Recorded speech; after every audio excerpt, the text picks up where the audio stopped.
responsibilities as Ward 3 council member, you will have limited input concerning Riverside Plaza's future, but your input will be critical for the development of the area surrounding the plaza.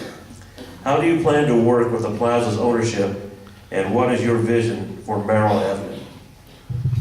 Well, one time a restaurant row was planned along Merrill Avenue, and there were several businesses taken out, and then redevelopment fell flat. One of the strongest advocates for business, I believe, in our community is our chamber. They are often the eyes and ears of the neighborhood and the business community. And I would work closely with the chamber to see what they feel we could get into that community that would benefit the citizens, and then talk to the citizens and see what they would like.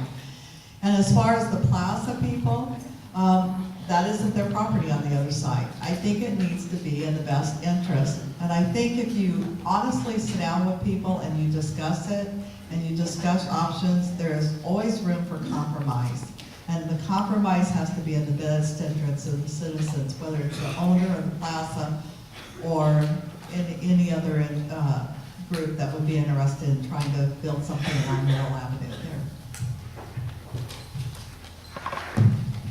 Actually, that was a lot of questioning that came up when I was walking around the area there, around the plaza, and I reached out to Vestar, the new owner, and I went to their office and I got a number from a person that worked there on site, and they gave me a number of a lady that I called, and she said, "Where is this place?" And they said, "Riverside Plaza." She said, "Where?" And I said, 91 Freeway Central.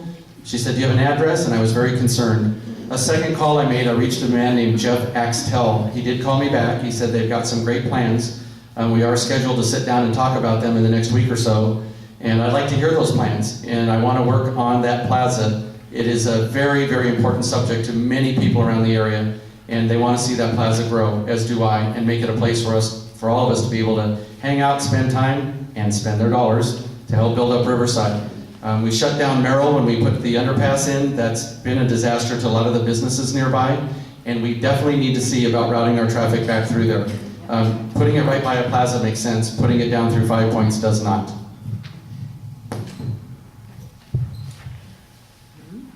Actually, my career has been as an urban planner, and I see a lot of areas in there that could strongly be improved, but what it takes is private investment in the area.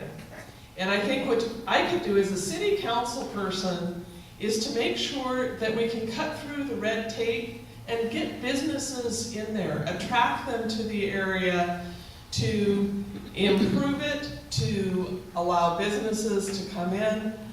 The restaurant row that was planned for that area can no longer be funded through redevelopment. It's going to take private investment, and we need to attract that to this economic generator for this area of the city.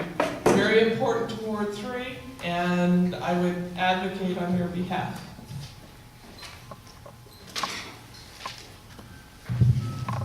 Well, my second meet and greet was at Ma's restaurant there in the plaza.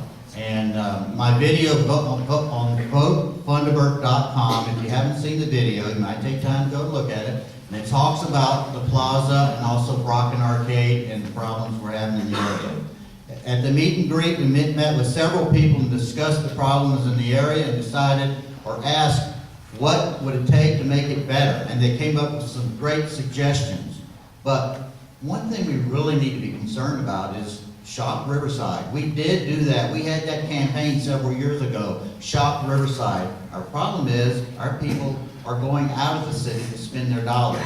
We need to have you back in here, spending dollars in the local shops, keeping the doors open, and encouraging new business.